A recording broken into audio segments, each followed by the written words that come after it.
Primera parte, la canción de los huesos secos.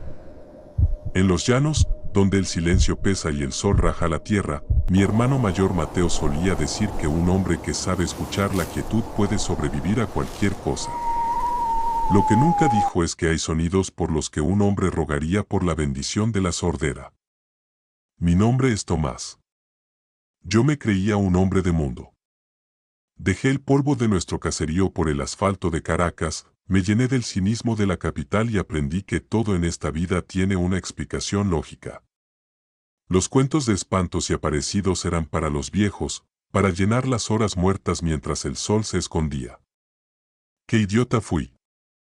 Regresé a casa por unas semanas para ayudar a Mateo a arrear un ganado a través de la sabana.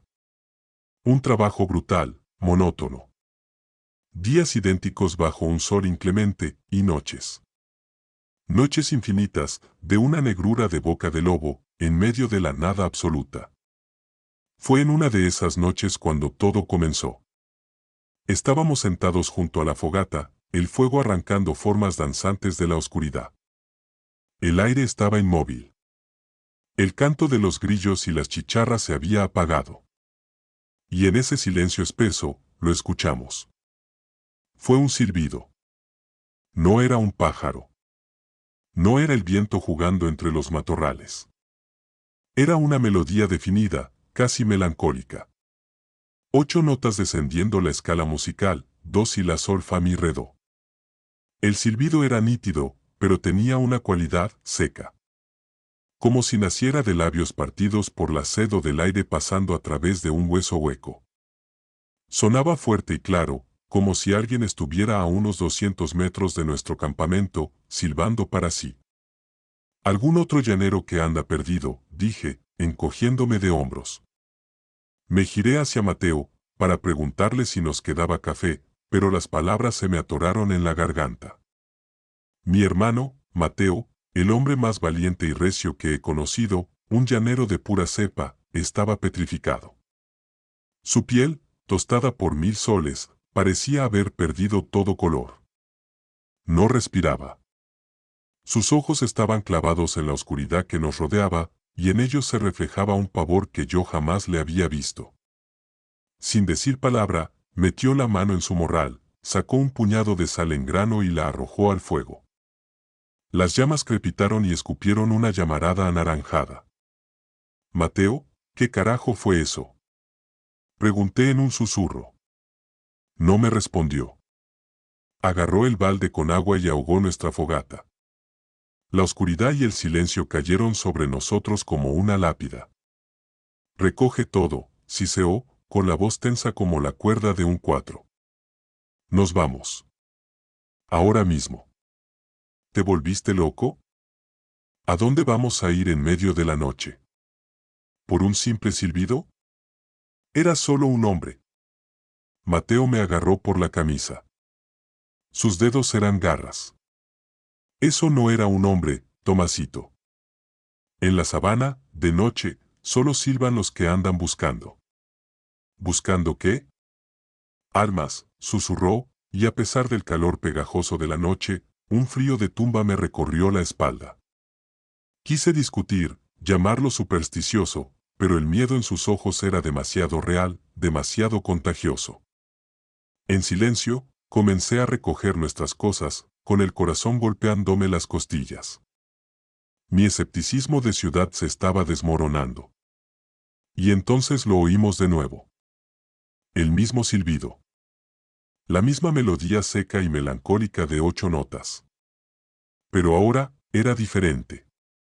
Sonaba muy, muy lejos.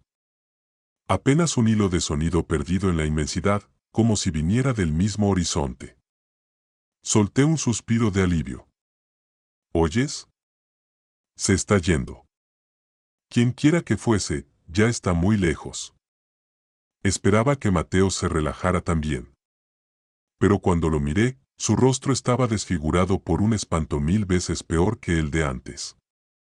Temblaba de pies a cabeza, mirando la oscuridad justo frente a nosotros, como si estuviera viendo a la muerte a la cara. «¿Mateo?», susurré. «¿Por qué tienes más miedo ahora?». Ya se fue. Mateo giró lentamente la cabeza hacia mí. En su mirada no había nada más que puro, absoluto terror. Sus labios apenas se movieron. No, hermanito, no se está yendo. Hizo una pausa, escuchando el silencio, que ahora se sentía ensordecedor. Así es la ley de la maldición. Cuando el silbido se oye lejos, es porque ya lo tienes encima. Segunda parte, la cacería en la sabana. Las palabras de Mateo cayeron en el silencio como piedras en un pozo sin fondo. No produjeron eco, simplemente devoraron los últimos restos de mi razón. Lejos significa cerca. Esa lógica retorcida era la lógica de una pesadilla, y me congeló la sangre en las venas.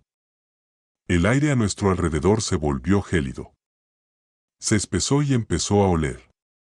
Olía a tierra seca, a polvo, y a algo más, algo indescriptiblemente antiguo y corrupto, como el olor de un hueso que ha sido blanqueado por el sol durante un siglo. No veíamos nada, pero ya no estábamos solos. El silencio estaba lleno de una presencia. El primero en reaccionar fue Mateo. Su parálisis se transformó en un pánico animal. ¡Corre!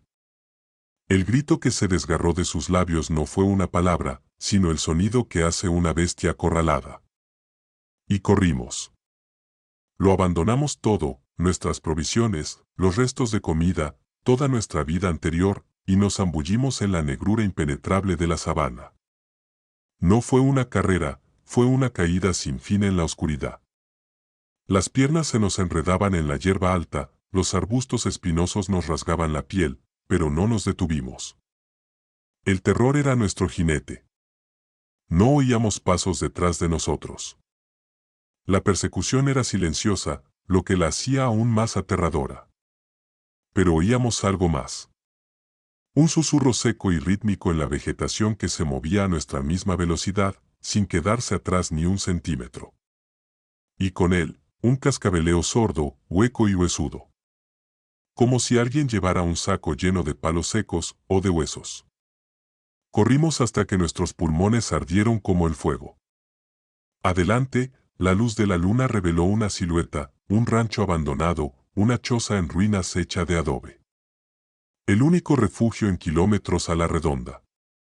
La esperanza, por muy fantasmal que fuera, nos dio nuevas fuerzas. Nos precipitamos dentro, cerrando de golpe la frágil puerta de madera y atrancándola con un viejo banco. La choza apestaba a moho y abandono, pero por un instante nos sentimos a salvo. Nos quedamos allí, pegados a la pared, sin aliento, escuchando. Afuera, todos los sonidos cesaron. Ni un susurro. Ni un cascabeleo. ¿Qué es eso, Mateo? Por el amor de Dios, dime qué es. Grazné. Y entonces me lo contó. Tropezando, tragándose las palabras, vomitó sobre mí toda la podredumbre de la vieja leyenda. Sobre el hijo maldito que asesinó a su propio padre porque no le trajo el corazón de un venado para la cena. Sobre el abuelo que capturó al parricida, lo amarró a un poste y lo azotó con un látigo hasta casi matarlo, antes de lanzarle a sus perros hambrientos. Sobre la maldición que lo condenó a vagar por los llanos para siempre, cargando los huesos de su padre en un saco. Caza a los borrachos y a los mujeriegos, susurraba Mateo, con los ojos desorbitados. Su silbido te confunde el juicio. Dicen que solo hay dos protecciones contra él, el chasquido de un látigo, que le recuerda su castigo, o el ladrido de un perro. Esa noche, no teníamos ni lo uno ni lo otro. De repente, el silbido sonó de nuevo. Esta vez fue fuerte y penetrante, justo al otro lado de la pared de la choza. Dócil a sol fa mi redó. Luego, el silencio. Absoluto. Una sombra larga e imposiblemente alta bloqueó la luz de la luna que se filtraba por las grietas. Escuchamos un arañazo en la puerta. No las garras de un animal. Era el sonido de un hueso raspando la madera. La puerta crujió bajo una presión inhumana. Mateo me miró. En sus ojos ya no había miedo. Solo determinación. No me vio a mí, sino al hermano pequeño que había jurado proteger. Agarró lo único que tenía a mano, su pesado látigo de cuero, el arrebiate que usaba para el ganado. «Tomasito», dijo, con voz tranquila y firme. «Hay un hueco en la pared de atrás. Sal por ahí. Corre y no mires atrás. No importa lo que oigas». «No. Mateo, yo no». «Vete». Rugió, y en ese grito estaba todo su amor y toda su autoridad. Me empujó hacia el agujero en la pared. Me deslicé hacia afuera. Lo último que vi fue a mi hermano Mateo, el más valiente de los llaneros, dándose la vuelta para encarar la puerta, haciendo girar el látigo sobre su cabeza. Apenas mis pies tocaron la tierra, la puerta voló en pedazos. Oí el chasquido ensordecedor del látigo cortando el aire. Le siguió un siseo inhumano, furioso y seco.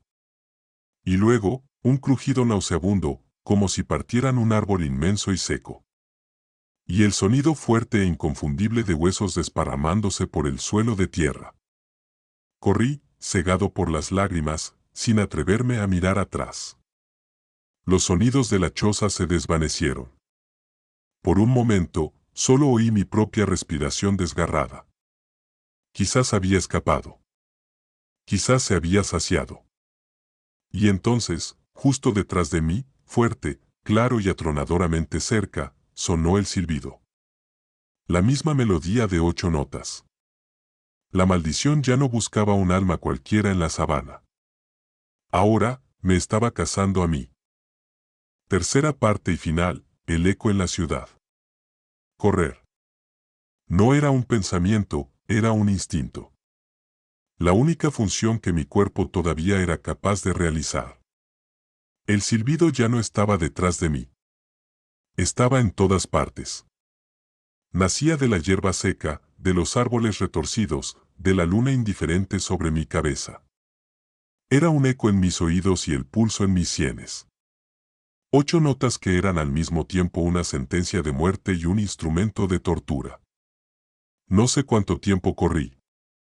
El tiempo perdió todo su significado, convirtiéndose en un ciclo infinito de aliento, zancada y terror. Huía del sonido, huía de la sombra de mi hermano que proyectaba mi imaginación, huía del crujido de sus huesos.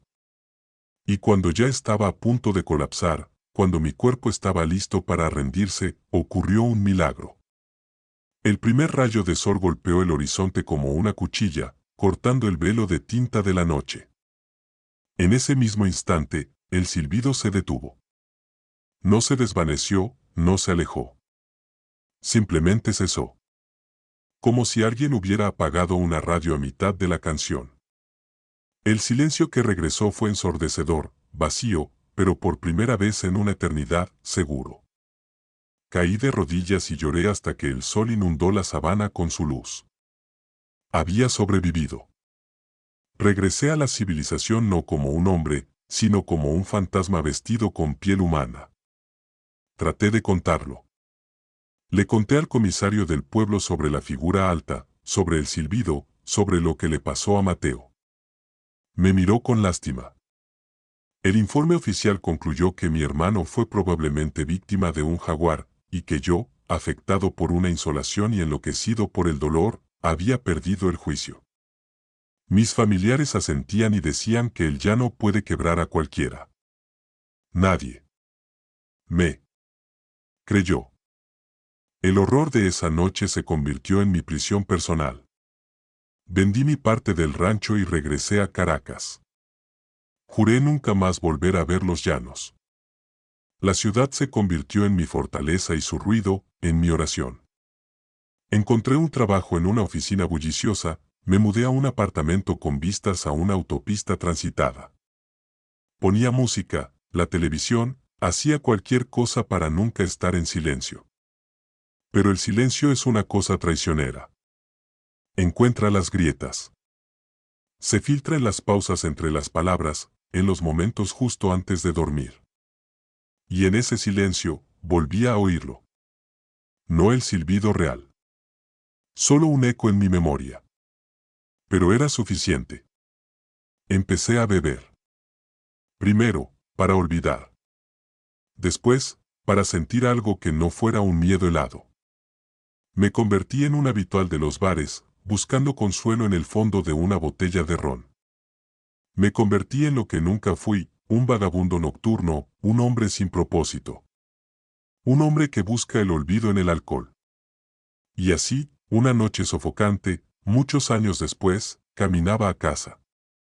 Borracho, tambaleándome, me metí en un callejón estrecho y silencioso para recuperar el aliento.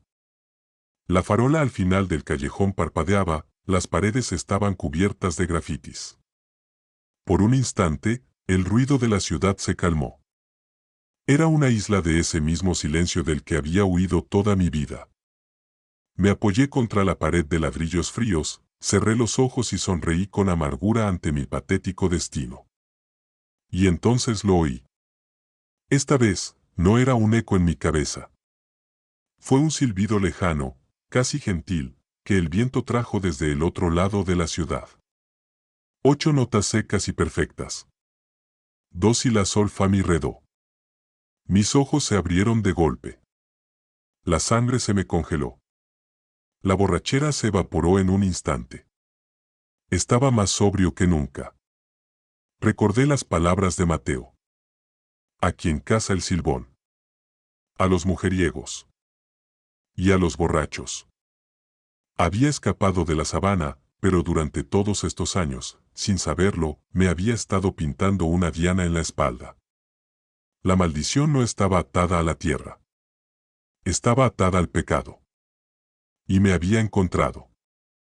El silbido sonó de nuevo. Ahora, más fuerte. Justo en la entrada del callejón. No corrí.